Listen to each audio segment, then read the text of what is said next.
Olá, sejam bem-vindos de volta à disciplina História do Direito, essa é a nossa segunda aula no segundo semestre de 2021. E hoje nós vamos continuar a nossa introdução à disciplina. Vamos introduzir alguns problemas teóricos e metodológicos que a gente vai enfrentar ao longo da disciplina. E vamos começar a fazer a leitura e fazer a discussão, fazer a contextualização do material que está com vocês, tópico por tópico, agora de forma um pouco mais organizada, né? E nós vamos seguir como livro base, né, a obra de Antônio Manuel Espanha. Né? Eu vou colocar alguns textos diferentes, mas essa vai ser a nossa grande referência de autor para o nosso curso. Tá? Até aqui tudo bem, gente? Todo mundo... Alguém teve dificuldade de acessar o material, plataforma? Alguém tem alguma dúvida antes de começarmos a aula? Enquanto eu preparo o nosso quadro.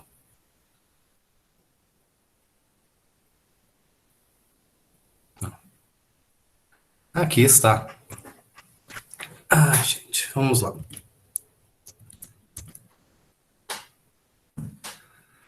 A gente já falou sobre as instruções da nossa disciplina. Eu ressalto para vocês que falta ainda eu trazer mais informações sobre a nossa avaliação, sobre como será feito o dicionário.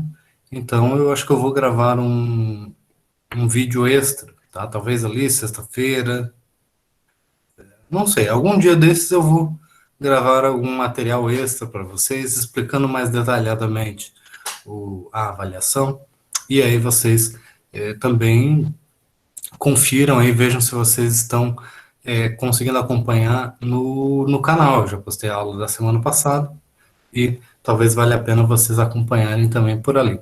Eu vi também que tem gente que está curiosa acompanhando teoria do direito. Então, como essas duas disciplinas vão conversar um pouco entre si, eu já coloquei como materiais complementares no nosso Moodle, dessa disciplina, História do Direito, os materiais de teoria do direito. Pelo menos eu vou compartilhando ali algumas coisas, tá? Para quem tiver interesse. Em especial porque, como o dicionário vai ser uma avaliação tanto na disciplina de História do Direito quanto de Teoria do Direito. Então, vocês podem fazer alguma colaboração, conversar com os colegas, ver como é que eles estão fazendo lá, e vocês falando como vocês estão fazendo aqui, e isso pode ser produtivo.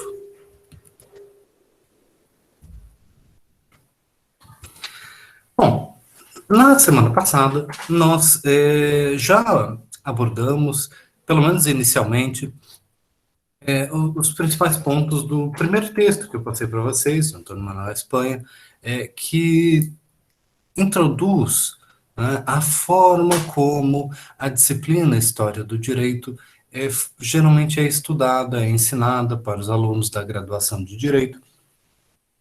Ele está falando especialmente de Portugal, mas isso reflete um conhecimento amplo sobre como se pensa o direito.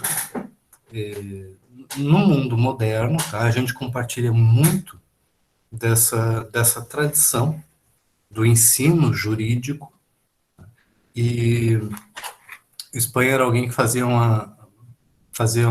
gostava de fazer piada, né, e ele dizia que nas faculdades de direito a gente vê muito da história do direito, porque a gente encontra pessoas com a forma de pensar típicas lá do passado, lá do século XIX. Né? Quer dizer, enquanto que quando a gente vai para os cursos de ciências, da física, da biologia, né, não tem como uma pessoa estudar a física ou a biologia hoje com uma forma de pensar muito antiga.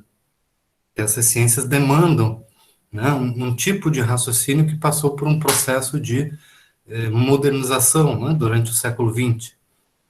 E já nas faculdades de Direito, às vezes a gente ainda encontra diferentes camadas de formas de pensar, né, formas de abordar a dogmática, formas de abordar a relação entre a lei, o intérprete, o direito.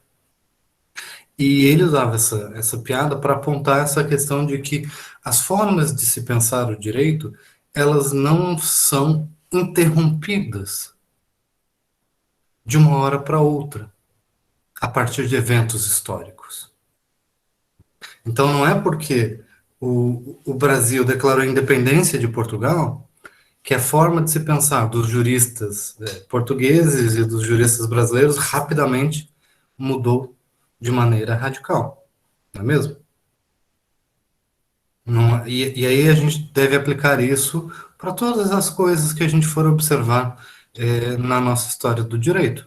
Não é porque se aboliu a escravidão, que a forma de se pensar dos juristas mudou completamente, de uma hora para outra, a forma de se pensar as relações raciais. E assim por diante. Tá? Vamos observar, portanto, prestar mais atenção em continuidades mentais. Tá? A forma como as pessoas pensam, principalmente no campo do direito, geralmente tende a se alterar apenas parcialmente. Tá? Camadas sobrepostas de construções intelectuais. Esse é o primeiro anúncio de hoje. Né? Por quê? Porque a gente vai começar a. Antes de mergulhar na história do direito de um passado distante, a gente precisa fazer uma reflexão maior sobre a nossa própria forma de pensar. Porque grande parte dos problemas que a gente enfrenta ao estudar a história do direito do passado distante, é olhar para o passado e encontrar ou buscar encontrar coisas que a gente está acostumado hoje, né? Como códigos, né? Código Penal, Código Civil, juízes, tribunais, né? Jurisdição, um Estado em funcionamento, relações contratuais como a gente conhece. Então, se a gente for para o passado buscando essas coisas, forçando um pouquinho até que a gente encontra, forçando a analogia. Mas aí a gente corre o risco de estar, na verdade, encontrando aquilo que a gente já está preparado para buscar, e não realmente as coisas que nos fazem compreender melhor o passado. Então, ter uma consciência mais elaborada sobre como se formou a mentalidade dos juristas contemporâneos, modernos, né? Quais são as diferenças entre pensamento pré-moderno e pensamento moderno. Tudo isso é muito importante para a gente começar a estudar a história do direito. Né? Então, parece estranho, né? Mas a gente não vai começar pelo começo. Né? A gente não vai começar a história lá pela pré-história. Porque senão a gente vai começar lá a estudar as coisas do passado, mas com a nossa mentalidade, né, preparada para discutir questões da modernidade. Então, primeiro a gente precisa passar por esse processo de autocrítica. E isso, de certa forma, combina com a própria função, com o próprio sentido da história do direito, tá? Enquanto disciplina. Porque nós vamos destacar aqui a função crítica da história do direito. De que a história do direito ela tem a função formativa, mas não dogmática. Ela vai contribuir para a formação de vocês, nós esperamos, né? Vão desenvolver habilidades, vão desenvolver uma maior capacidade de analisar problemas jurídicos. Ainda assim, vocês não vão ter aquela bagagem dogmática a partir da história do direito, dizendo que o artigo tal é que resolve tal questão na esfera judicial. Né? Esse conhecimento dogmático a gente não vai poder desenvolver nessa disciplina. Mas a gente vai desenvolver o quê? Um arcabouço de ferramentas intelectuais para identificar e para lidar com problemas jurídicos, tá? De maneira complexa. Alguém está fazendo pergunta pelo chat, às vezes eu perco. Então, se quiser usar o microfone, pode levantar a mão e pode perguntar, tá?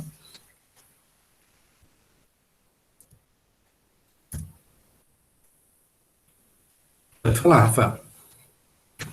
Bom dia, pessoal. Bom dia, professor.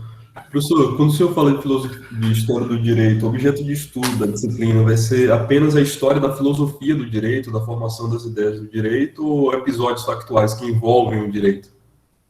Essa é uma ótima questão, porque existe uma discussão muito grande na história do direito sobre o que deve ser privilegiado. Tá? Será que a gente deve fazer uma história do pensamento jurídico? Tá? Muitos autores defendem essa ideia, de que, na verdade, vai analisar as formas de pensar o direito que foram desenvolvidas ao longo do tempo. Então, nós vamos privilegiar o quê? A obra de juristas, a obra de filósofos ou de autores que trouxeram livros ou discussões ou discursos sobre o direito. Né? Daí, de certa forma, pensando num viés dos livros, das obras, dos textos. Ou então, uma história do pensamento jurídico, mas de um pensamento mais amplo, compartilhado, não só pelos juristas, mas também pelas demais pessoas.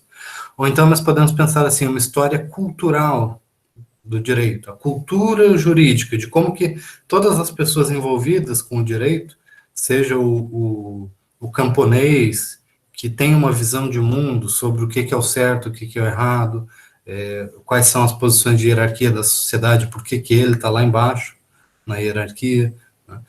Tanto quanto o rei, que também tem uma visão de mundo, também tem uma concepção de direito. Então, o estudo da cultura jurídica também pode ser um viés. Outros autores vão preferir fazer uma história social do direito, digamos assim, destacando as relações sociais, relações de poder ou da estrutura social, e aí mais preocupados, como você acho que mencionou ali, algumas questões mais factuais, né, de que em 1388 houve uma rebelião, uma revolta dos camponeses contra determinado imposto, e aí isso teve um impacto. Né. Existem, ou então uma estratégia, uma análise mais econômica, né, da história material, uma análise que traga mais também a geografia, né, por exemplo, estudar o Mediterrâneo enquanto espaço de comércio, de transação, de relações políticas, sociais, e depois do Império Espanhol, por exemplo, que depois se abre para o Atlântico, e aí o Novo Mundo, e como que a descoberta do Novo Mundo se relaciona com as relações com a Ásia e tudo mais. Enfim, formação do capitalismo. Existem diferentes abordagens possíveis dentro da história do direito, é isso que eu quero dizer, né? O que nós aqui vamos privilegiar? Essa é a parte difícil, né? É ter que escolher, né? A escolha de Sofia aqui, né? Todas essas abordagens, elas contribuem para alguma coisa. Todas essas abordagens, elas vão trazer para vocês coisas úteis, coisas relevantes. O que a gente vai destacar mais? Um pouco mais a análise cultural do direito. Quer dizer, essa cultura jurídica compartilhada, tanto entre os poderosos, aqueles que veem como legitimar o próprio poder, quanto aqueles que estão embaixo da pirâmide, digamos assim, e especialmente mediados por essas elites jurídicas que são, né, os intelectuais, os juristas, os magistrados, os legisladores, os intérpretes dessa realidade. Então, a nossa abordagem ela é um pouco mais culturalista, tá? Mas não no sentido de excluir outras coisas, mas mais no sentido de ter em mente que é isso que tem maior duração, maior influência. É isso que eu estava mencionando antes, que é o seguinte: quando se abole a escravidão no Brasil, A cultura jurídica não muda de um dia para o outro. A lei muda, mas a cultura não. Sim. Né? Ou quando se declara a independência, esses dois exemplos que eu dei, mas a gente pode analisar inúmeros exemplos. Né? Então, e eu acho que esse é o ponto que a gente ganha mais aqui, enquanto disciplina, na graduação. Né? Não quero dizer que essa é a forma de análise superior a outras formas de análise. Né? Então, é mais ou menos nesse sentido, tá? É um pouco mais próximo da história intelectual do que de uma história econômica ou material, né? Mas não por questões ideológicas, assim, não porque eu acho que um é melhor do que o outro. Perfeito. Obrigado. Legal, foi bom você ter feito essa pergunta. Então, eu acho que eu já tinha mencionado isso na aula anterior, mas vale a pena retomar, né? Aquele primeiro texto do Espanha destaca, vamos ver aqui, destaca algumas preocupações, eu escrevi errado ali, né? Teoria e disciplina do direito. Destaca algumas preocupações teóricas também sobre a disciplina História do Direito, tá? Como que a gente identifica normas, fatos sociais, como que os conceitos jurídicos, eles são polissêmicos, né? Eles mudam de sentido ao longo da história, quer dizer que os conceitos que a gente vai utilizar, eles não têm um significado fixo ao longo do tempo, e a gente vai ressaltar isso. E também, a gente vai sempre ter uma suspeição ter uma suspeita sobre os discursos que falam sobre a evolução dos conceitos, dos direitos, do pensamento, né? Porque a evolução, ela de fato existe na natureza, seleção natural, dos animais, das plantas, da gente mesmo, mas não no sentido em que os juristas gostam de usar ao falar da história das ideias, né? De que as ideias evoluem, elas se desenvolvem, elas crescem, elas se multiplicam.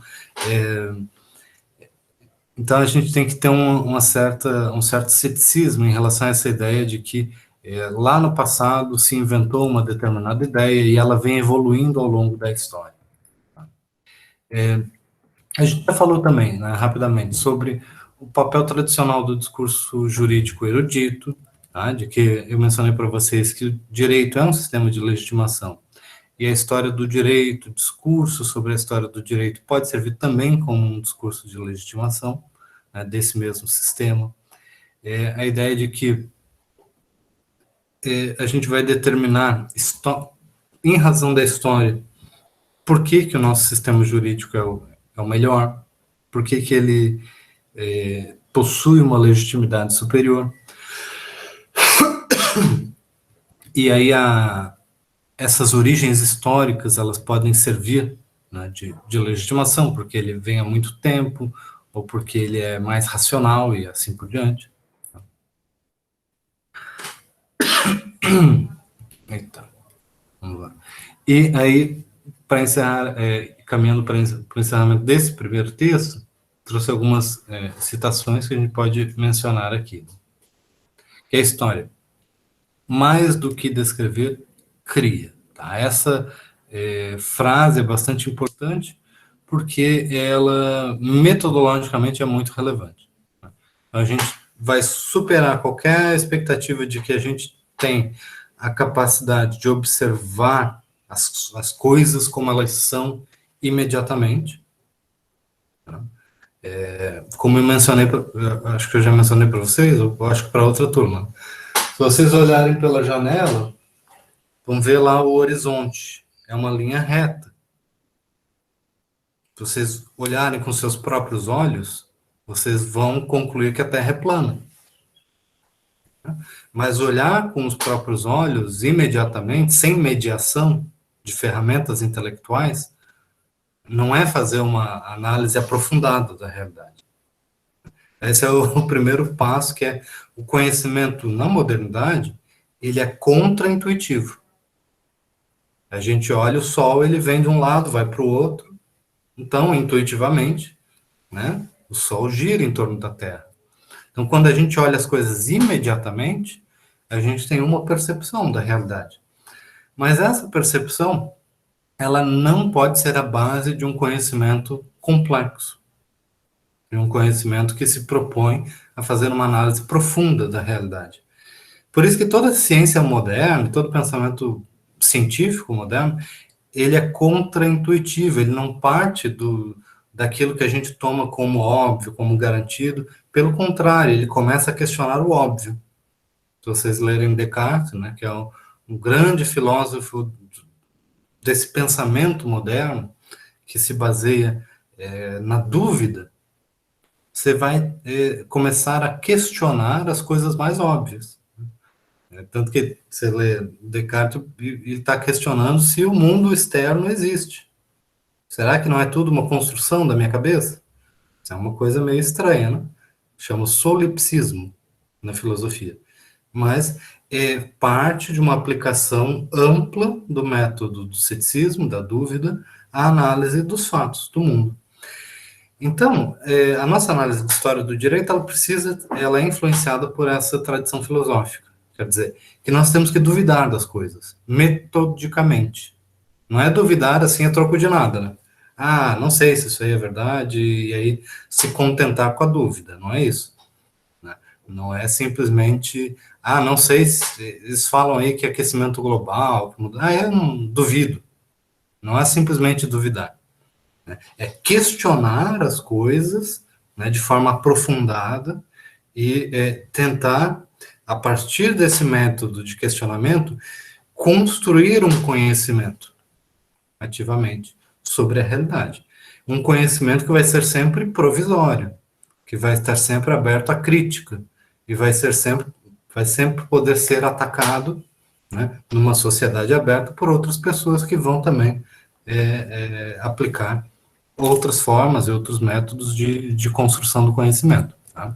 Então, a história do direito, ela não simplesmente descreve a realidade, ela faz parte de um processo de criação do passado. Tá? A gente vai descobrindo coisas novas sobre o passado, mas também vai construindo novas narrativas sobre o passado. Né? E isso é fundamental. Tá? A gente não vai encontrar as coisas prontas. Né? Nós encontramos aqui a origem da nação brasileira, coisa parecida. Né?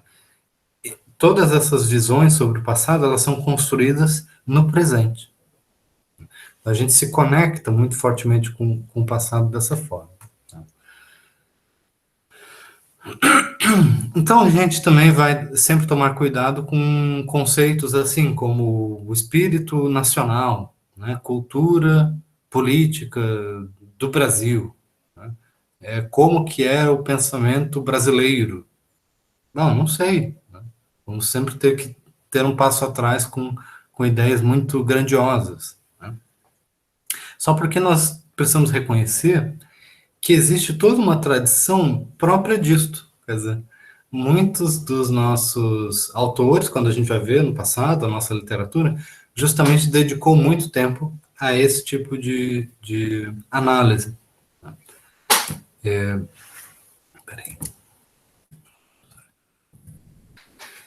E eu quero mencionar para vocês as estratégias metodológicas que a gente deve destacar. Tá? Primeiro, a ideia de que a gente precisa ter uma maior consciência acerca do papel dos métodos de estudo na produção do conhecimento. Ele não pode ter uma visão de que a gente vai poder ler a Lei das 12 Tábuas e já escrever um artigo, né, sobre a influência da Lei das 12 Tábuas no direito penal brasileiro. Porque, primeiro, para a gente entender de verdade uma coisa tão estranha e tão distante quanto a Lei das 12 Tábuas, não basta pegar e ler.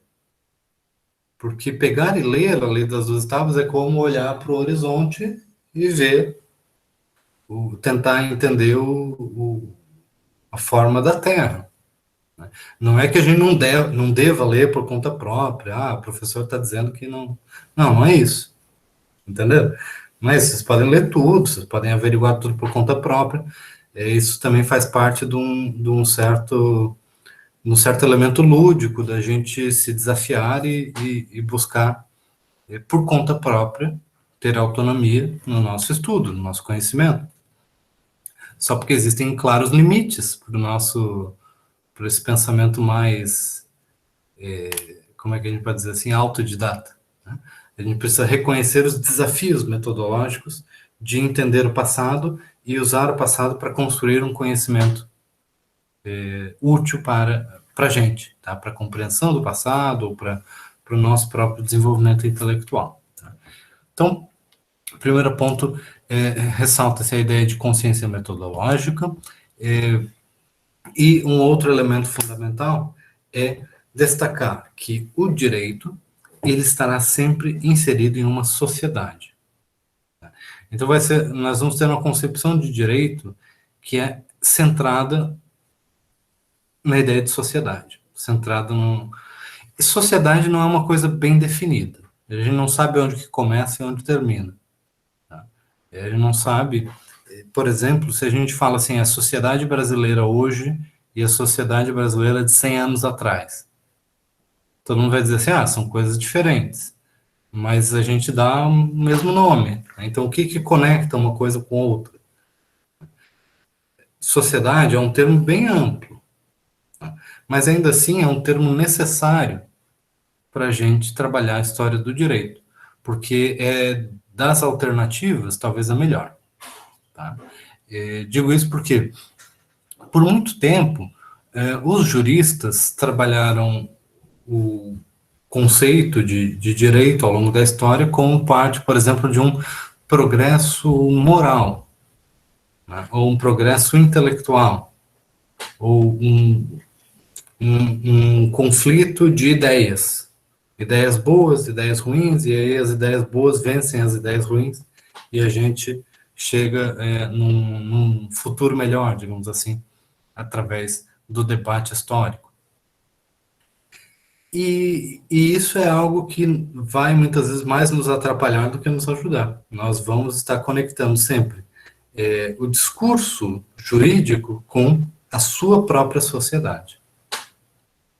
Quer dizer assim, que a mesma lei, se aplicada a duas sociedades diferentes, ela vai ganhar um significado diferente. Então, por exemplo, quando os alemães estavam, né, no finalzinho do século XIX e início do século XX, discutindo a sua codificação do direito civil, os japoneses pegaram aquele projeto de código, toda aquela discussão, e disseram assim, pronto, tá aí. Em vez da gente ficar quebrando a cabeça com como que a gente vai modernizar o nosso direito, a gente pega o que esse pessoal está lá fazendo, que está ótimo, está bem bacana, vários juristas, vários intelectuais, a gente pega e aplica aqui. E aí houve um fenômeno de recepção de um direito de um país, foi aplicado em outro país. Então, os artigos podem ser os mesmos, né? O que está escrito na lei pode ser a mesma coisa. Mas, como o direito se insere dentro de uma sociedade, vai ser o mais importante. Tá? Como que as pessoas incorporam aquilo à prática, como que o direito vai ter os seus efeitos, como que uma sociedade vai se relacionar com o direito, é isso que nós estamos interessados. Tá? Então, por isso que o objeto da história do direito vai ser sempre o direito em sociedade. Tá? Esse é o nosso viés metodológico, digamos assim. Tá? Outros poderiam estar interessados em outras coisas, mas é dessa forma que a gente estrutura o nosso estudo. Até aí, tudo bem? Railane, Bárbara. Então, isso aqui não é novidade, né, para vocês. Vocês já tem uma leitura.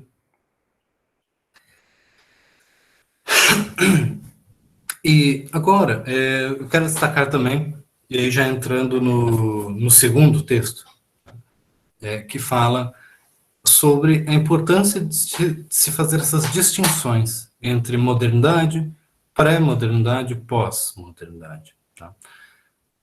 Nas últimas décadas, existe muita discussão sobre o que é a pós-modernidade, né? O que é a superação das formas modernas de pensar e tudo mais. A gente não vai entrar nessa discussão aqui, né? Mas a gente vai destacar, partindo um pouco dessa discussão, destacar o contrário, destacar a diferença entre a forma de pensar moderna e as formas anteriores de se pensar. E aí a gente precisa elencar alguns elementos que são típicos da forma moderna de se pensar. Por quê? Primeiro, para a gente entender qual que é o senso comum dos juristas, que a gente geralmente estuda na modernidade, qual que é o senso comum dos nossos colegas, de nós mesmos, da nossa formação. Mas também, qual que é a diferença entre a nossa forma de pensar, geralmente, e a forma de pensar das pessoas que a gente vai estudar quando a gente estiver analisando o que as pessoas pensavam sobre o direito antes da modernidade. E esse é o maior desafio, porque tem uma diferença muito grande aí. A visão moderna de mundo, ela já pressupõe uma concepção global. A gente fala, acho que vocês, ao estudarem geografia, coisas assim, vocês falam sobre globalização, né? E deixa eu fazer uma coisa aqui, peraí. E globalização é uma palavra que é muito influente na nossa vida. A gente já meio que cresce, assim, a gente já, não é que nasce, né, mas a gente já cresce entendendo a nossa localização no mundo maior. Já pensa assuntos globalmente. E a gente pensa uma ideia de sociedade mais ou menos global, tá? Não tanto dependente do local. Ao longo da história, quando a gente analisa o passado, a maior parte das pessoas viveu a vida toda sem nunca sair da aldeiazinha onde morava, sem nunca ouvir, sem nunca ter conhecimento sobre coisas que aconteciam a 200 quilômetros de distância. Já era um outro mundo. Talvez tivesse um parente ou alguma pessoa que viesse viajando e contasse essas histórias, mas ao contar a história também as notícias ganham um caráter fantástico, épico. Então, a forma de se conhecer e se interagir com o mundo era muito diferente. Enquanto a gente já tem uma ideia de que, poxa vida, olha o que está acontecendo no Afeganistão agora. E a gente tem uma forma de se conectar com o mundo que é muito diferente do passado. Por outro lado, a gente vê esse plano global do mundo como algo que a gente pode conhecer e, ao mesmo tempo, transformar, melhorar. A gente pensa assim, não, o mundo ele enfrenta problemas globais e a gente, de certa forma, tem que buscar resolver questões grandes, buscar soluções para problemas complexos. A ideia de que o mundo é também construído pelos seres humanos é uma forma profundamente moderna de se pensar. De que a sociedade é algo que os seres humanos constroem e de que eles podem transformá-la completamente. Isso, no pensamento pré-moderno, é muito raro. Quando a gente vai analisar a filosofia de Aristóteles, por exemplo, a gente vai observar que, por mais que as pessoas possam fazer leis nas cidades, possam organizar uma constituição na polis, viver em sociedade é uma condição natural, da mesma forma como as aves voam né, os seres humanos se juntam em sociedade, e formam sociedades. Então, a sociedade ela tem um quê de, de imposição natural. Além disso, na modernidade, a gente pensa a sociedade como parte de uma construção racional. Portanto, pode ser melhorada, pode ser transformada, pode ser aperfeiçoada intelectualmente. Né? Só porque, como é uma construção humana, então essa construção ela precisa ser, de certa forma, forçada, porque ela não vai surgir naturalmente, ela não vai surgir espontaneamente. Então, também essa intelectualidade de se pensar a melhoria do mundo e a transformação do mundo, ela traz consigo um elemento de coerção, né? De que, ao mesmo tempo que a sociedade ela pode ser transformada para melhor, ela não vai ser transformada para melhor, a não ser que a gente, de certa forma, imponha isso. Além disso, existe uma grande ênfase na ideia de verdade construída a partir da ciência. E a ciência como uma atividade, né, fundamentalmente verdadeira e construída a partir de métodos. Tá? Essa é a visão moderna, digamos assim, tradicional de ciência. Porque se a gente analisar a ciência contemporânea, ela já ultrapassou essas concepções e que a gente aponta aqui como fundantes do pensamento moderno. Tá?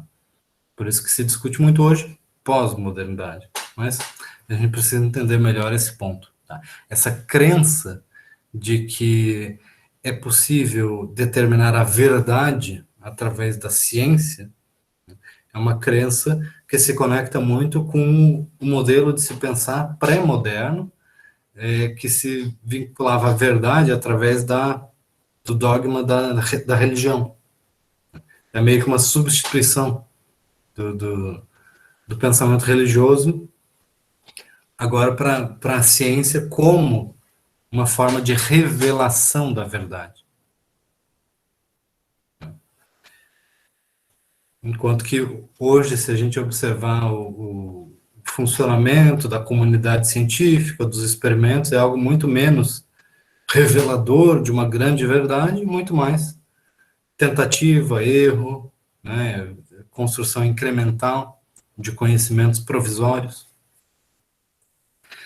E no plano político, a gente vê essa ideia de vontade científica de transformar as coisas através de um instrumento poderoso que é o Estado.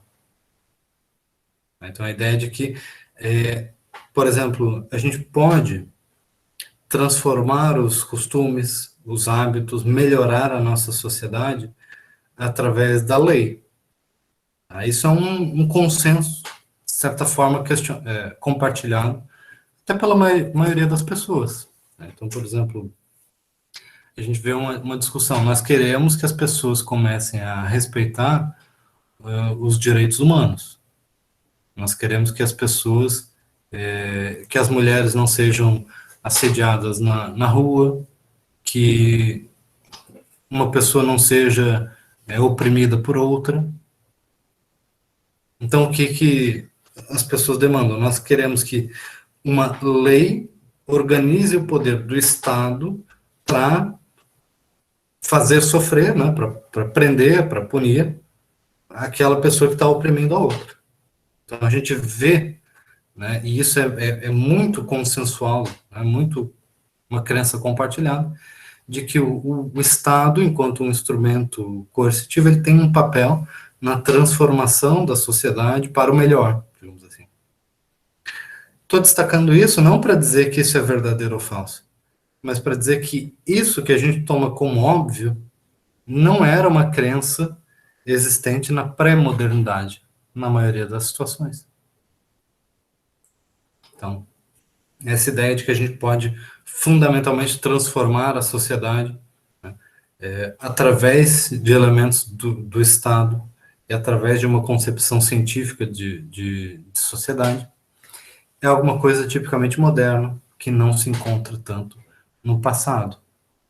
pré-moderno.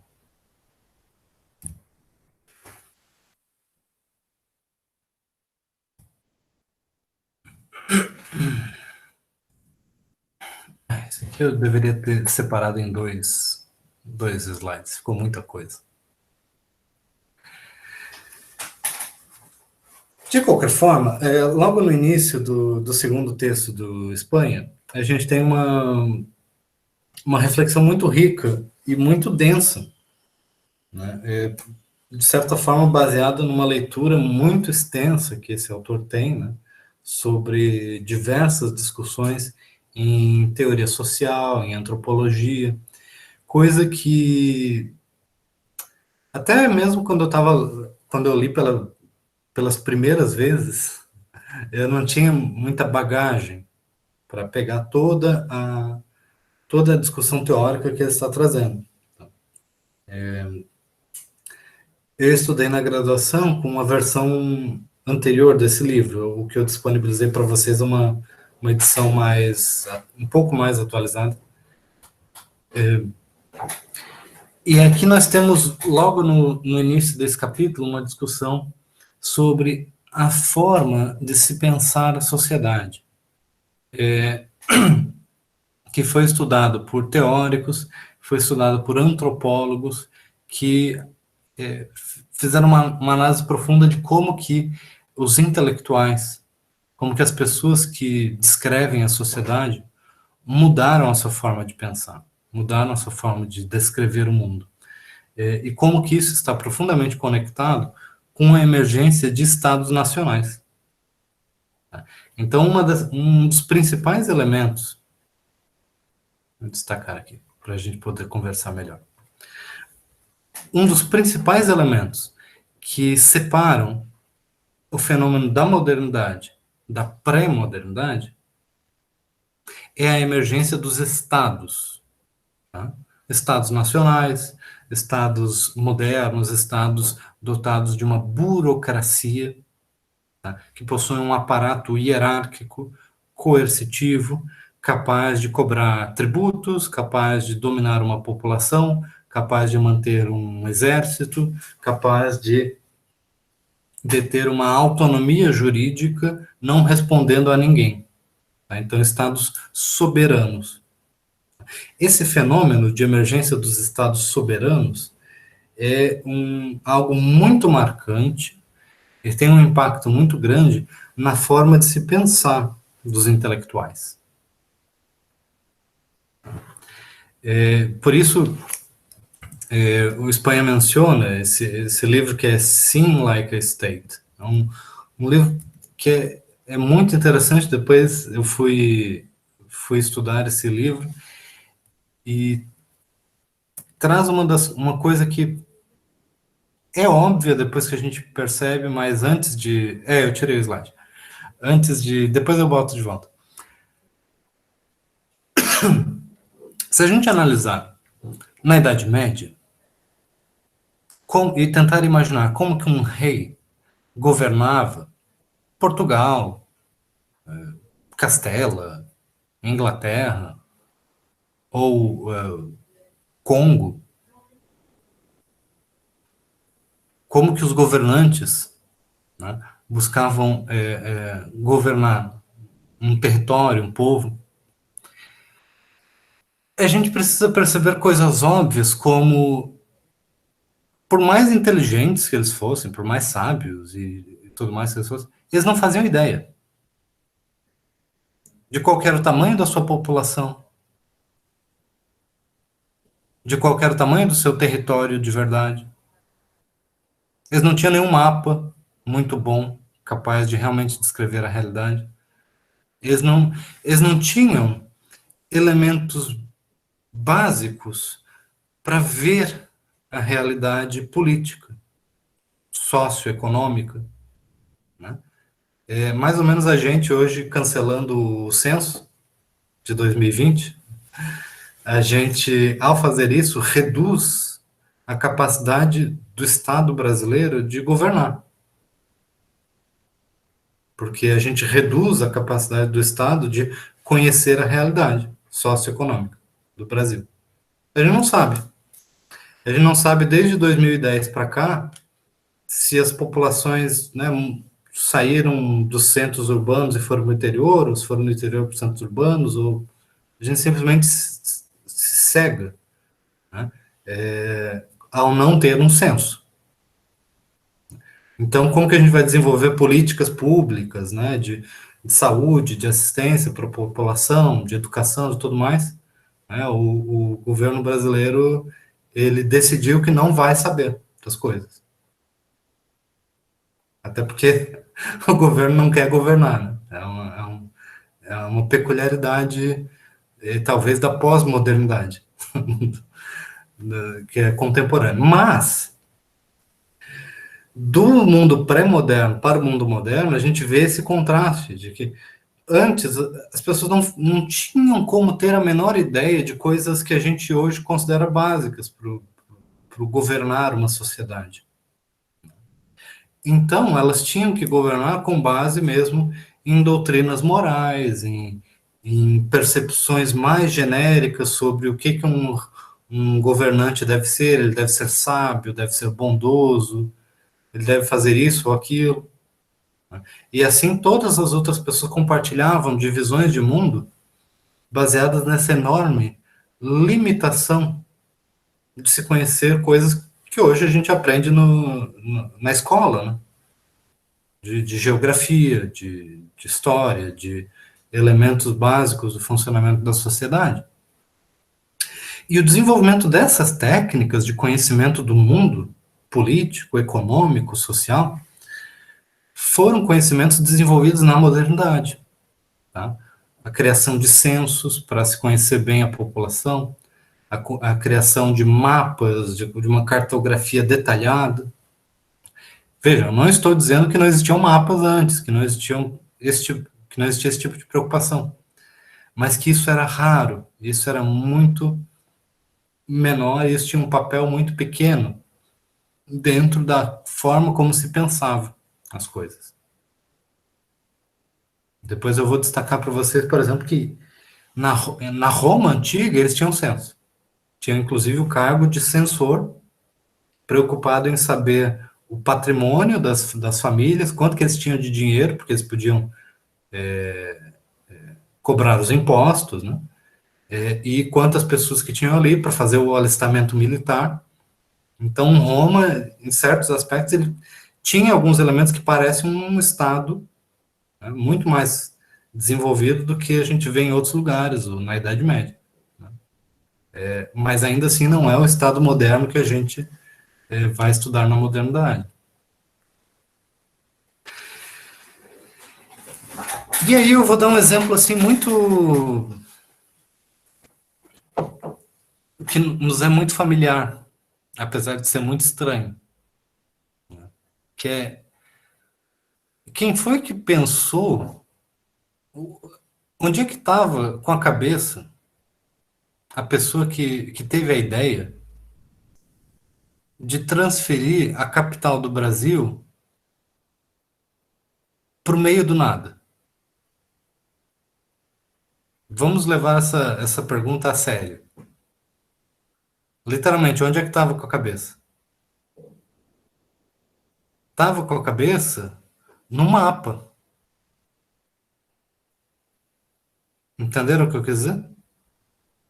Ou não? Assim, estava pensando numa sociedade, em como que as coisas funcionam, o que a população deseja, quais são as melhores formas de responder aos desafios socioeconômicos do Brasil? Não.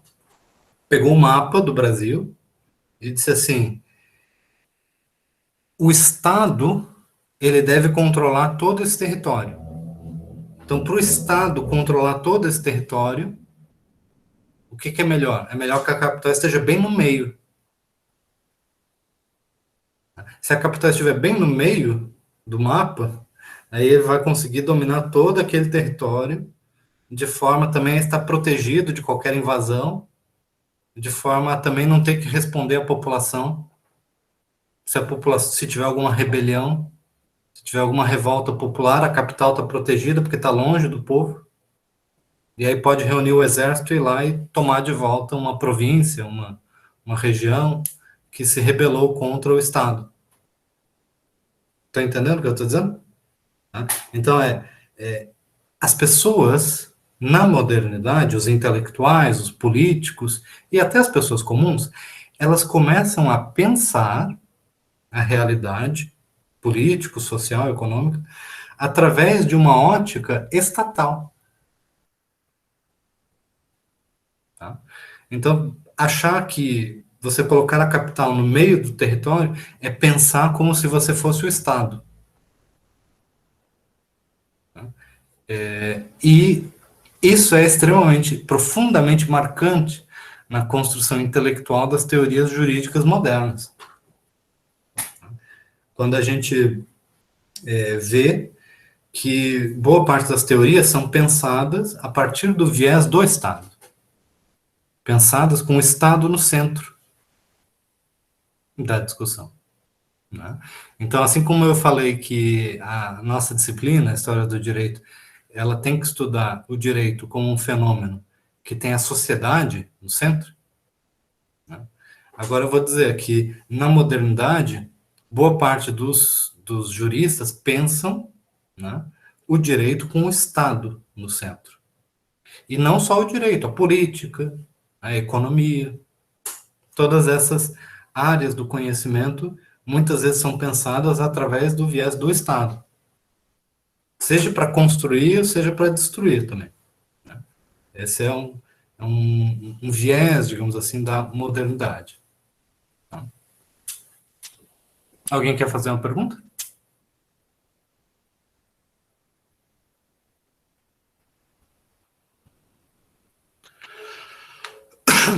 Rafael comentou alguma coisa ali no chat, né? Sobre pensamento hegeliano. O que pensamento hegeliano tem a ver com o que a gente está comentando?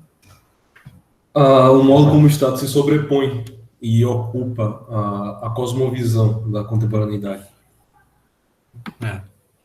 E aí a gente fica pensando assim se é o ovo ou a galinha, né? Hegel que influenciou a forma de se pensar sobre o Estado, ou Hegel era um filósofo que, de certa forma, sintetiza esse caldo cultural compartilhado por várias outras pessoas, de pensar o Estado como a forma final do desenvolvimento da humanidade, digamos assim. Bom, é um pouco dos dois. Eu acho que ao escrever é mais isso, né? Ele está, digamos assim, fazendo uma síntese do espírito do seu tempo, digamos assim, mas influenciando muito. Né? Então é uma influência que influencia, né? Como os influencers aí da internet, né? Que obviamente são influenciados por um monte de coisa e obviamente influenciam outras pessoas. É dialético, né? Então, Hegel é uma dessas peças-chave na construção dessa mentalidade contemporânea, né? O moderno vai ter uma influência tremenda na teoria do Estado e na teoria do direito, né? Justamente porque coloca o Estado no centro dessa dinâmica. O pensamento dele, professor, eu creio que, né, funda muito do espírito do nosso tempo, né, principalmente do nosso modo de pensar juridicamente. Né? Sim, exatamente. E aí, claro, a gente pode ler o Hegel ou a gente pode ter a visão idealista do direito, né, de que as ideias movem a história. Né? Ou a gente pode inverter essa lógica e dizer que essa história é movida através de relações materiais. E de que aí as próprias ideias estão inseridas nessas relações materiais. Né? Mas, de qualquer forma, a dialética é sempre uma forma de filosofia que permite sínteses, né? Permite incorporações de elementos opostos. Então, voltando aqui, vejam, foi uma passagem rapidíssima do texto do Spine. Está na primeira página desse capítulo, ele rapidamente só menciona, assim, né? O olhar sobre o mundo semelhante ao Estado, de James Scott, que é um antropólogo americano. E um teórico, né? E aí disso a gente precisa fazer toda uma outra reflexão, né, sobre como que um fenômeno histórico do Estado ele foi construindo a visão intelectual das pessoas. Tá? Isso não é uma coisa óbvia.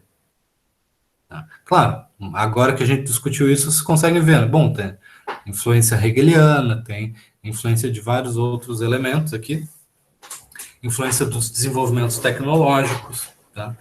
A navegação, o fato de que as pessoas conseguem se comunicar agora, que as caravelas conseguem atravessar o Atlântico de maneira razoavelmente rápida, mas ainda assim dentro de certas limitações, né?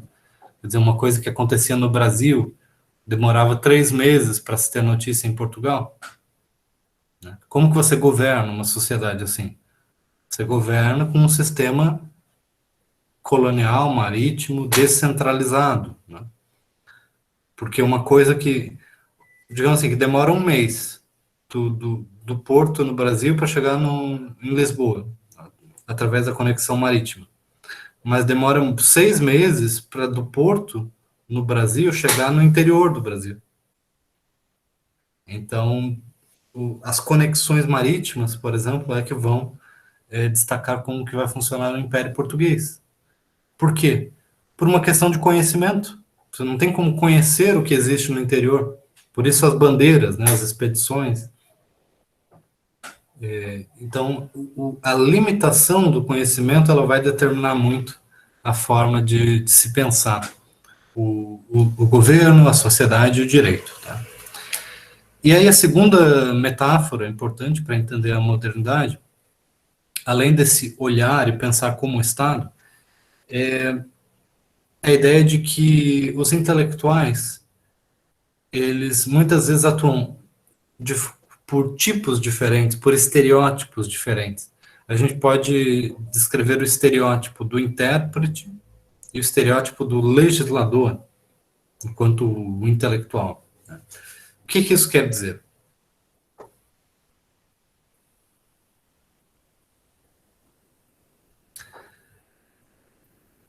Quando que, quando que se inicia o calendário que a gente utiliza?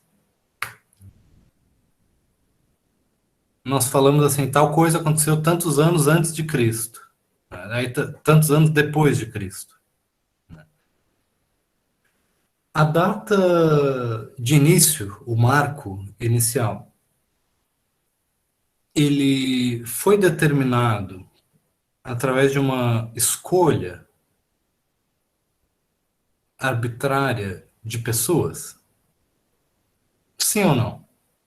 Quem é que pode fazer uma análise sobre o dia de início do nosso calendário e qual foi o processo de estabelecimento dessa data? Alguém já leu alguma coisa sobre isso?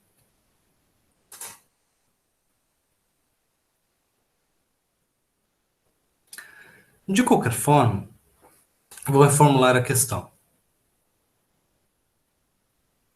Quando as pessoas estabeleceram um calendário cristão,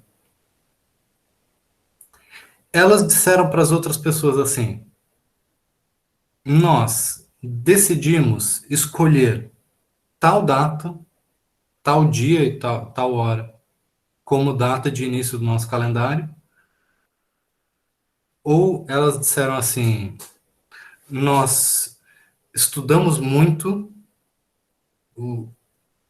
as escrituras, as coisas que a gente tem acesso, a gente fez uma leitura muito profunda e nós interpretamos as coisas e aí nós descobrimos que a data foi essa.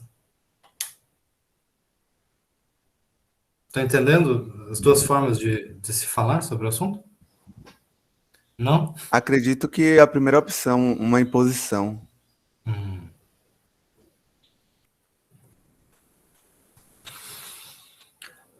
de certa forma, você quer dizer que foi imposto por quê? Por um grupo de pessoas?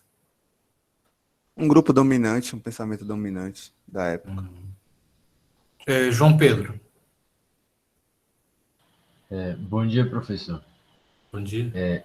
Quando uma pessoa ou um grupo, no caso, determinam que a partir de X momento será contado ou administrado o tempo, aquele grupo impõe o seu poder àquela parte da população. Então, se você determina que em certa região você vai estabelecer que vai ser contado a partir de Cristo, você estabelece tanto um poder religioso quanto um poder estatal controlando o próprio tempo. Não existe forma mais efetiva e eficiente de se controlar, porque se você pode perder controle muitas vezes sobre o território, mas se a contagem do tempo parte a partir de uma concepção escolhida e selecionada, você pode controlar, mesmo que você perca o controle territorial, você continua com o controle social de certa forma. Você se perpetua na própria história, porque você começa a fazer parte dela. É assim que eu vejo. Tá. Entendo, vocês estão fazendo uma análise mais ampla sobre o problema. É interessante. Estou achando interessante. Mas eu quero destacar uma coisa, duas coisas. Primeiro, que as pessoas, elas descobriram de fato que dia que Jesus Cristo nasceu e conseguiram apontar exatamente o dia. Essa é uma questão, vamos deixar isso em aberto. Agora, a segunda mais do que fazer uma análise do que realmente aconteceu, do sistema de poder, eu quero fazer uma análise de como que as pessoas explicaram para as outras pessoas naquela época. Elas disseram assim, nós decidimos e nós estamos mandando e vocês têm que obedecer porque é a gente que manda, como você está destacando essa relação de poder, ou elas disseram assim, não, nós não decidimos nada. Não foi a gente que decidiu. Nós apenas interpretamos o mundo e as coisas a partir das escrituras, a partir do conhecimento sagrado, e, portanto, nós não estamos decidindo, nós estamos apenas interpretando aquilo que um ser superior decidiu. Entendeu a diferença? Vamos lá. Pode falar.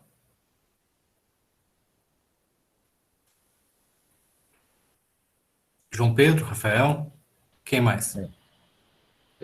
Rafael, pode falar. Então... Não, pode falar, que ele já estava conversando contigo, aí você não se perde. Pronto. Nesse quesito, nessa relação com a escolha e da influência de poder, pelo que eu percebi, como o senhor comentou mesmo, é uma questão de Deus decide e aquele grupo que foi o escolhido por Deus passa essa informação às pessoas. Então, existe um valor tanto religioso, por isso que eu citei a parte religiosa, quanto política. Porque isso se perpetua durante, pelo menos pelo que eu sei, durante a Idade Média. O rei é escolhido por Deus, e não o rei é Deus. Uma coisa bem diferente das antigas sociedades, onde o rei era o próprio Deus. Ou seja, a política gerava a religião. Já na Idade Média, pelo que eu posso perceber, a religião gera uma influência política muito grande.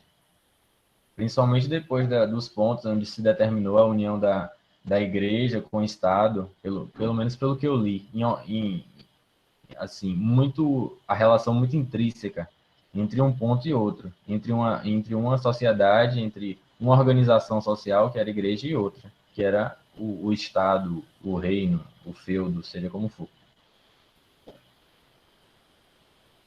É isso, obrigado, professor. Mais alguém quer comentar sobre isso? Tá, rapidamente então. Olha, professor, eu creio que não foi nenhuma coisa nem outra, né? Mas eu creio que foi uma coisa mais orgânica, né? A contagem do tempo de antes e depois de Cristo, né, tem uma grande influência da necessidade de se criar, né, um calendário litúrgico para a gente saber as datas de comemorações das festas cristãs. Então, a questão na época, né, da Idade Média, grande parte da população, se não a grande maioria, era, né, católica, era cristã. Né? Existia uma necessidade da gente comemorar as festas. Né? E a determinação dessa datação foi justamente por causa dessa necessidade da gente saber quando vai ser que cada coisa acontece, certo? Então, quando o Dionísio, né, ele faz a datação, ele calcula para saber principalmente a data da Páscoa, né, acaba se chegando nesse modo de contar as eras, né, e eu creio que, pô, pegou na boca do povo, por assim dizer, né. Sim, sim. De fato, o... eu não estou fazendo aqui uma análise do que realmente aconteceu. Eu estou fazendo um experimento mental. Esse experimento mental, ele serve para causar confusão primeiro, o que nisso eu sei que a gente foi bem sucedido, para depois a gente começar a reconstruir aqui a nossa forma de pensar sobre o passado, que é a seguinte. Vou dar um contra-exemplo e daí eu já avanço. Na Revolução Francesa, os revolucionários, eles tinham... houve uma confluência de fatores em que ali a mentalidade pôde se extrapolar diversos limites que estavam sendo contidos por muitos séculos, né? E aí novas formas de pensar radicalmente diferentes começaram a ser propostas ali. E uma das propostas inovadoras foi a mudança do calendário. Tá? A mudança da contagem do tempo, tanto do início, então o ano 1, em vez do nascimento de Cristo, seria o ano 1 da Revolução, o início da Revolução Francesa, tá? E aí os meses do ano, né, seriam alterados a partir de uma visão naturalista, centrada naquele país, e também até mesmo o cálculo das horas do dia. Em vez de 24 horas, foi proposto um relógio de 10 horas para separar o dia em frações divisíveis por 10, que seria muito mais racional e tudo mais, né? Então, existe uma proposta radical de mudança do tempo, mudança de toda a percepção da realidade. Agora, as pessoas que propuseram isso, elas disseram assim, nós decidimos dar um passo, né, de superar a tradição e impor agora uma ordem racional às coisas, porque nós vamos aqui deliberar, escolher a melhor forma de fazer as coisas. Esse é o tipo de raciocínio que Bauman vai utilizar a metáfora, o arquétipo do legislador moderno. O legislador moderno, ele diz que o fundamento na mudança está na sua vontade. Nós queremos mudar as coisas, nós podemos mudar as coisas, vem numa crença de que as coisas podem ser transformadas, né, e de que a aplicação dessa mudança, ela se dá, inclusive, de forma coercitiva. Então, nós vamos mudar o calendário, nós vamos fazer um calendário melhor. Esse calendário é melhor porque ele é mais racional, porque ele vem de uma concepção superior de mundo, e nós vamos implementar esse calendário, inclusive, à força. Então, esse é um arquétipo, é um modelo do legislador, aquele que, a partir da sua vontade, muda o mundo. Legislador, de forma absoluta, assim, né, na Idade Média, havia uma espécie de tabu em relação a isso. Porque quem que é o verdadeiro legislador do mundo na teologia medieval? O próprio soberano de todo o universo, né? É a divindade. Deus é que estabeleceu todas as regras, todas as leis, e os seres humanos, eles são inferiores. Eles não vão poder alterar as coisas. Então, como eles estão numa posição de inferioridade, o que é o máximo do poder que eles vão exercer? É o poder de interpretar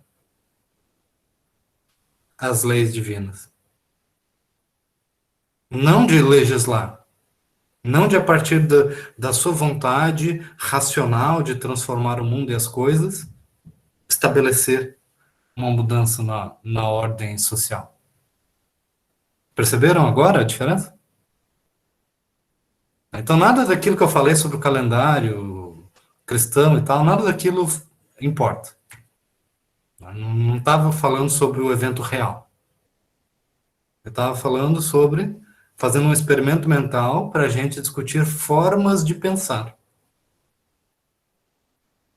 Tá? Então, a forma de pensar de um jurista medieval está nesse arquétipo, digamos assim, do intérprete. Ele vai dizer assim, não sou eu que estou dizendo. Eu estou ajudando você a compreender a verdade. Entendi, perfeito. Entendeu? Aham, perfeito. Então, então é nesse sentido também que a gente está fazendo uma análise cultural do direito, no sentido que a gente está tentando destrinchar um pouco diferentes formas de se pensar. Enquanto que hoje nós temos uma confiança muitas vezes maior do que os juristas antigos de dizer, não, tal coisa é melhor por causa disso ou daquilo, ou porque a gente escolheu tal coisa.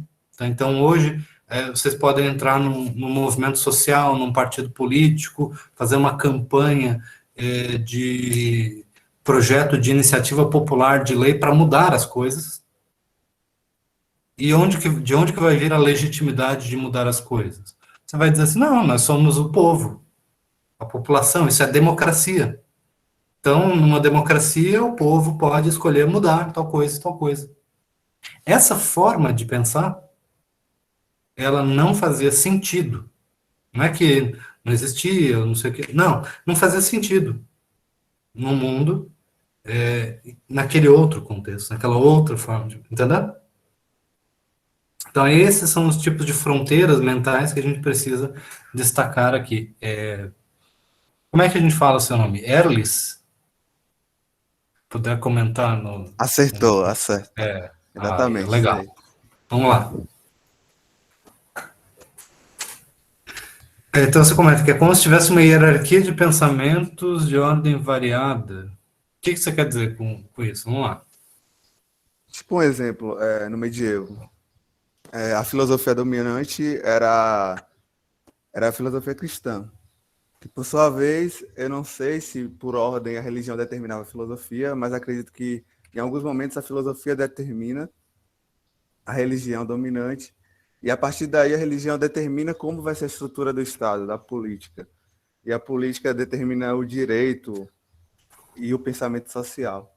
É tipo como se em cada contexto da história isso fosse mudando. Aí minha dúvida é se isso parte da filosofia ou da religião, mas ao meu ver, geralmente é da filosofia. Como na modernidade, a filosofia iluminista determinou como seria a estrutura do Estado e a não forma religiosa, né, que a religião cai na modernidade. É mais ou menos assim, não sei se deu para entender. Não, claro, eu compreendo, porque assim, quem é que lembra das aulas de física do colégio? Quem é que gostava de física? Aceleração, massa e tal, força. Lembram de Newton, aquelas fórmulas assim? E se vocês imaginarem uma tábua, uma mesa de bilhar, né, tem uma bolinha, tem outra bolinha. Aí você tem o taco, você vai ali, aplica uma força, uma aceleração, massa, movimento. E aí você pode dizer assim, esse movimento que eu fiz com o... É taco? Como é que chama o negócio ali da sinuca? Então, eu apliquei uma força, né, a essa bolinha. Aí essa bolinha, o que ela vai fazer? Ela vai se mover naquela direção, vai bater na outra bolinha. Então, eu fui a causa dominante, né? Eu fui a causa do movimento daquele objeto que estava num quadro inercial, e aí o movimento daquele objeto bateu em outro, e foi a causa do movimento do outro objeto. Essa visão, né, didática, mecânica do mundo, né, de certa forma a gente aprende na física clássica, né, e é assim que se estudou o funcionamento do mundo desde a antiguidade, muitas vezes. Assim. A ideia de que um movimento ele precisa ter uma causa anterior, uma coisa precisa ter uma causa definida. Né? Só que quando a gente analisa hoje um sistema, né? Aqui vocês estão me vendo através de uma tela. Essa tela pontilhada tem milhares de pequenos pontos de luz, de pixels, seja num LED, seja num, sei lá qual que é a tela que cada um de vocês está vendo. Né? E o que causou cada um desses pontos? Tem um sistema computacional por trás, um sistema elétrico, metais e não sei o que, um monte de coisa, que está sendo transmitido via internet, que tem toda uma estrutura de cabos e antenas e não sei o que, e eu estou aqui num lugar distante de vocês, e tudo isso está acontecendo. O que está causando tudo isso? Não dá nem para começar a responder essa questão, né? Porque o que a gente está interagindo aqui não é uma bolinha de bilhar, uma batendo na outra. São zilhões de bolinhas de bilhar, umas batendo nas outras, que isso tem uma organicidade, lógico, mas é muito difícil estabelecer relações de causa e efeito assim diretas.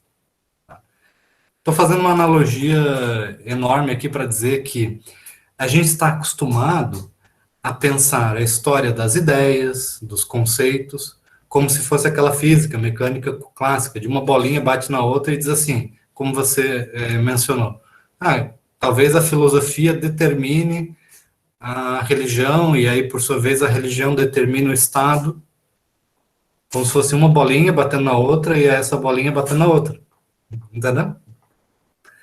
Enquanto que a gente não sabe dizer exatamente o que determinou a forma de pensar de uma pessoa na Idade Média em tal e tal situação específica. A gente tem que ver detalhadamente, assim, quais são as relações, como uma coisa influencia a outra, tá? Mas não de maneira linear.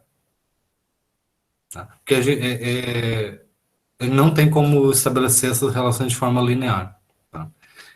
Mesmo autores que parecem estar fazendo isso, por exemplo, como se vocês estudarem marxistas, muitas vezes parece que estão dizendo isso, assim, que a produção econômica determina o Estado.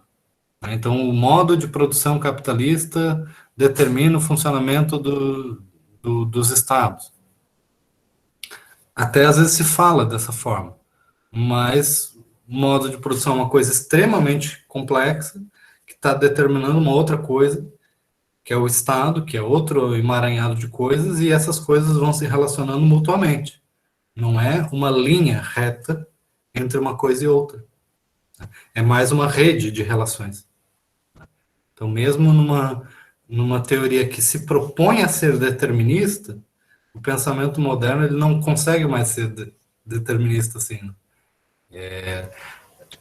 A não ser no início, né, no século XIX, no século XX, mas hoje, contemporaneamente, a gente toma a complexidade como uma questão reconhecida. Tá? Não sei se isso ficou mais claro ou se ficou mais confuso. O que vocês acham? Vamos lá. Deu para entender. Professor, Diga. o que eu entendi foi que, assim, não é que uma coisa determina a outra, mas reflete, dependendo da valoração que cada fato tem dentro de uma sociedade em determinado momento.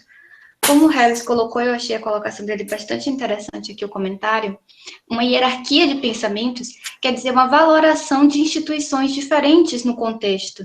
Então, se em determinado momento a igreja ela tinha uma maior proeminência social, normalmente o que ela prega vai se refletir no comportamento da sociedade e para isso vai influenciando em outros aspectos, então fica tudo meio que jogando dominó, sabe?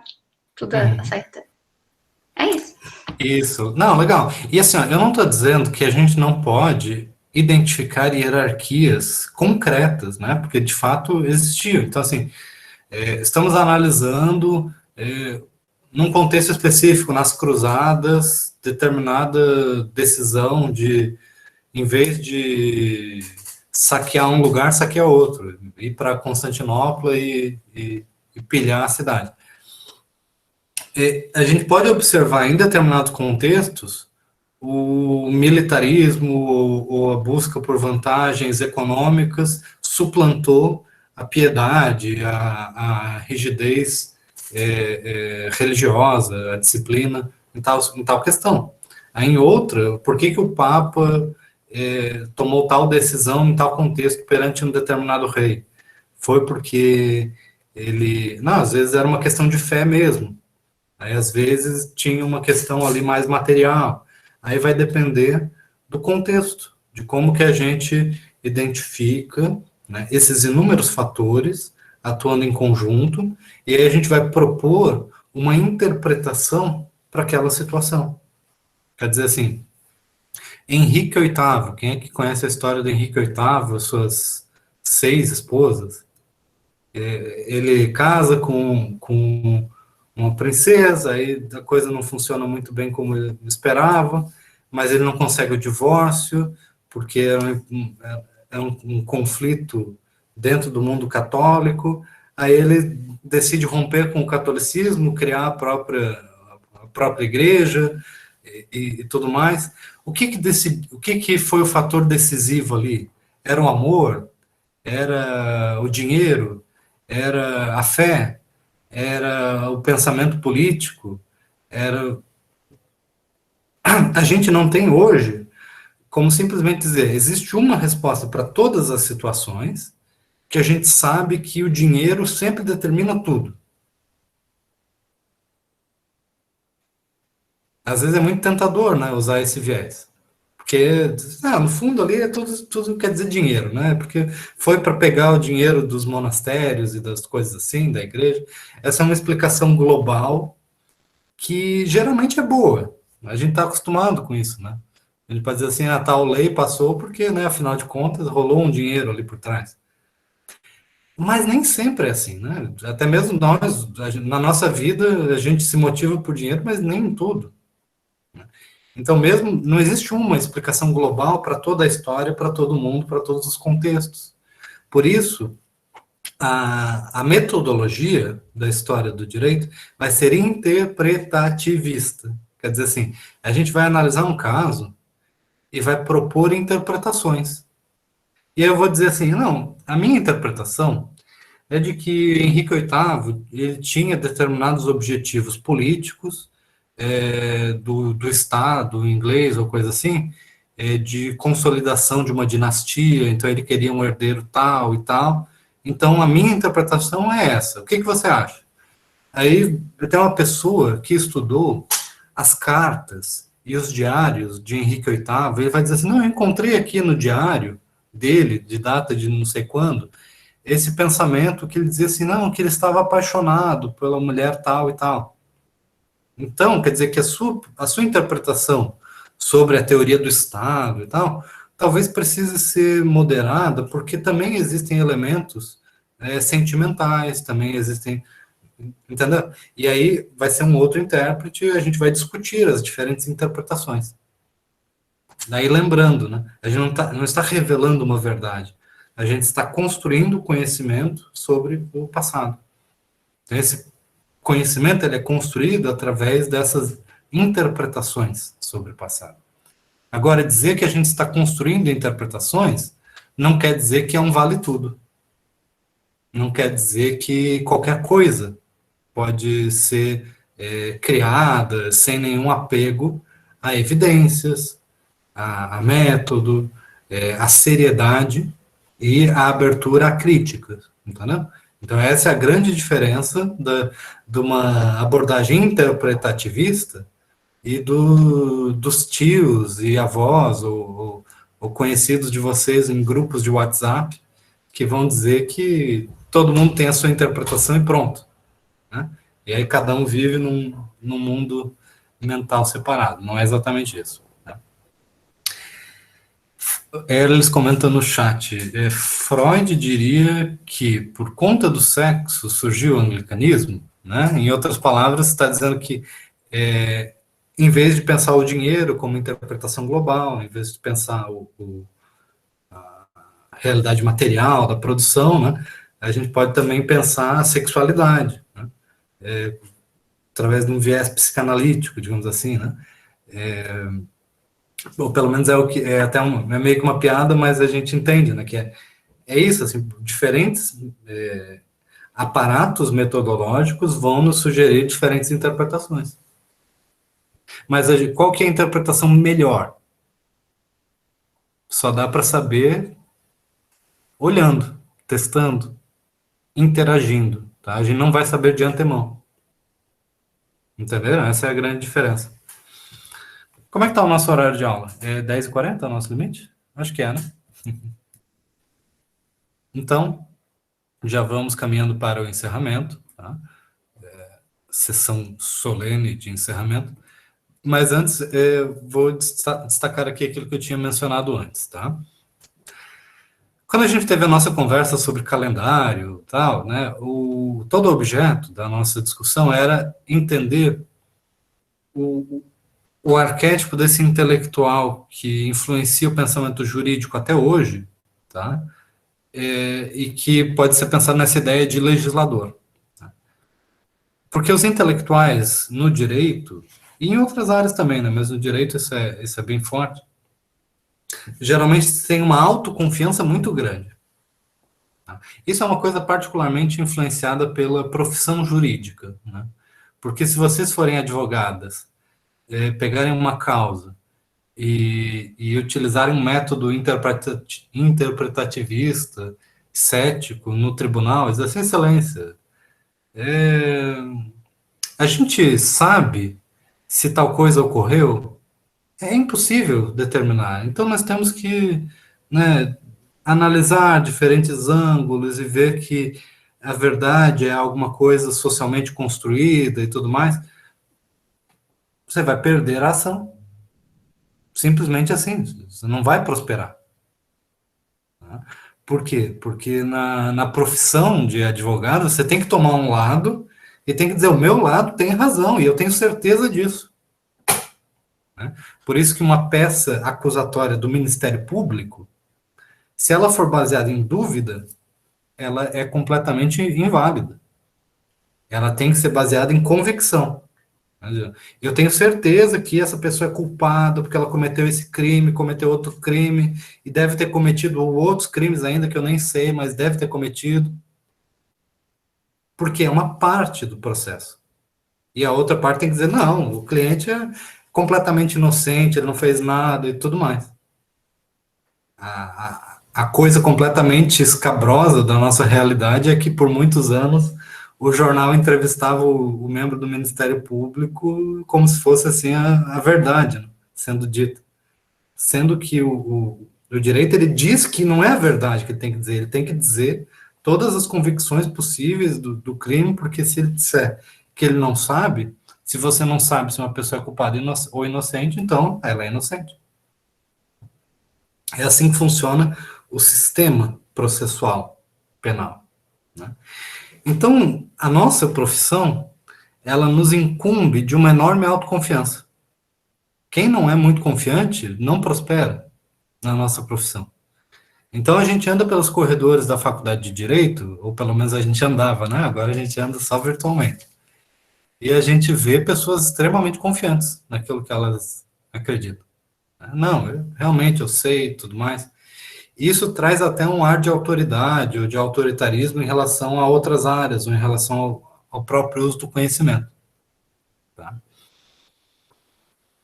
Além disso, existe um viés, né, do intelectual no direito de se colocar como proprietário exclusivo de um conhecimento verdadeiro e geral, que se aplica a todas as coisas, a todos os assuntos. Tá?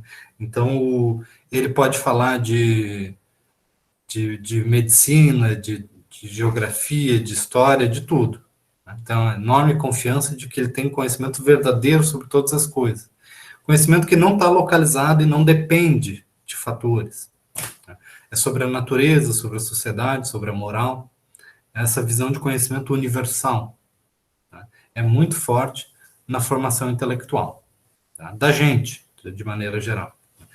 Aí eu vou terminando, mas quem precisar sair para outra aula, fica à vontade, tá? Porque eu vou só concluir esse slide.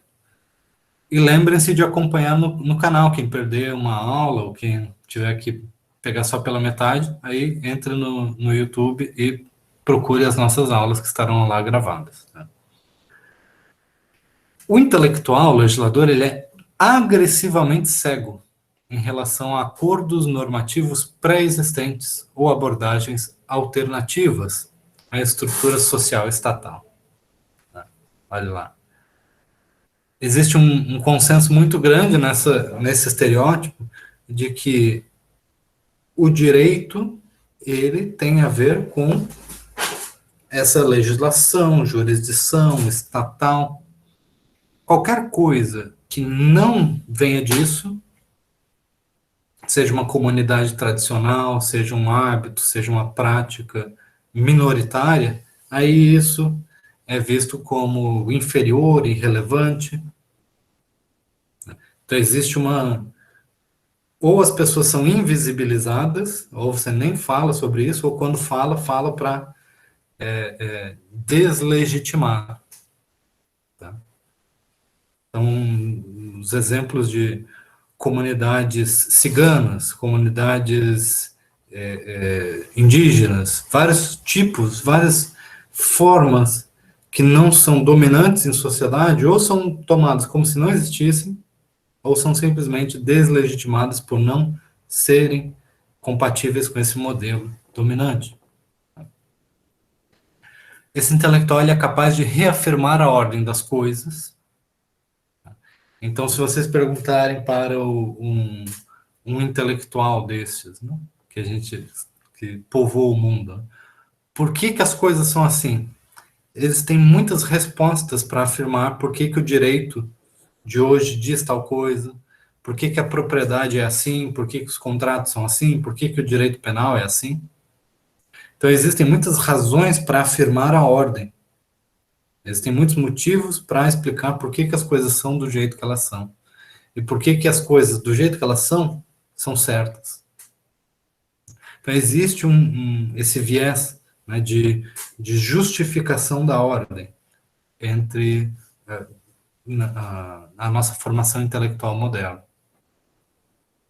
E, por último, né, esse intelectual moderno ele se vê como capaz de decidir controvérsias de acordo com padrões monótonos extraídos da lógica do sistema legislativo. Tá? Então, a ideia é de que o jurista, ele entende, diferente das outras pessoas, né, o funcionamento das leis, da Constituição, do Estado, e a forma como ele está atuando não é simplesmente igual à participação das demais pessoas na sociedade, ela vem de um conhecimento técnico, vem de um padrão lógico, né? Não é uma mera opinião, não é uma mera participação numa arena de disputa, mas é uma posição privilegiada, qualificada pela técnica, né, do direito e da legislação. Então, esses são alguns elementos do estereótipo do jurista moderno. Tá? Esse estereótipo ele é típico de como muitos de nós pensamos o direito, ou vamos acabar pensando, e ele não se aplica aos pensadores anteriores, tá? Da pré-modernidade, ou mesmo da antiguidade, tá? De maneira geral. Assim. Ele é algo específico da nossa formação moderna. Então, destacando esses pontos, tá?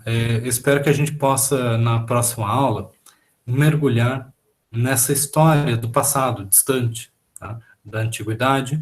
Eu quero que vocês façam um exercício mental de hoje para a próxima aula. Tá? Em vez do calendário, né, daquela discussão maluca, eu vou propor outro experimento mental maluco, que é: imaginem que vocês, né, a nossa turma aqui, que a gente foi para uma expedição, fazer um cruzeiro, né, daqueles assim, de festa, de fim de ano, de formatura, ou coisa assim. Imagina, coisa boa poder aglomerar. E aí, enquanto nós estávamos lá em alto mar, ocorreu um grande tsunami, cataclisma global, varreu, né, todas as instituições, todas as bibliotecas, todos os prédios, os tribunais, tudo mais. Só sobrou, né, a gente, mais algumas pessoas sobreviventes aí do cataclisma global, e as pessoas têm que pensar uma nova forma de sociedade, ou mesmo viver agora em sociedade, mas sem a existência do Estado, sem a existência das instituições que nós estamos habituados que existam, sem governantes, sem autoridades legítimas. O que vai acontecer? Vai acontecer o caos completo? As pessoas vão começar umas a matar as outras? Ou as pessoas vão ter que buscar acordos, vão ter que formar comunidades, vão ter que se autogovernar? O que vai acontecer? Façam esse experimento mental. Tá?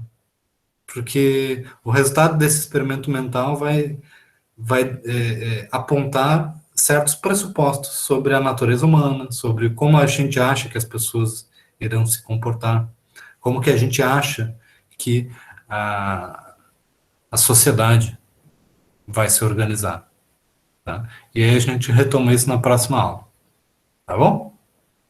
Então, fiquem de olho na nossa disciplina, na página do Moodle, acompanhem aí as próximas aulas no canal. Quem tiver curiosidade também pode olhar os outros materiais.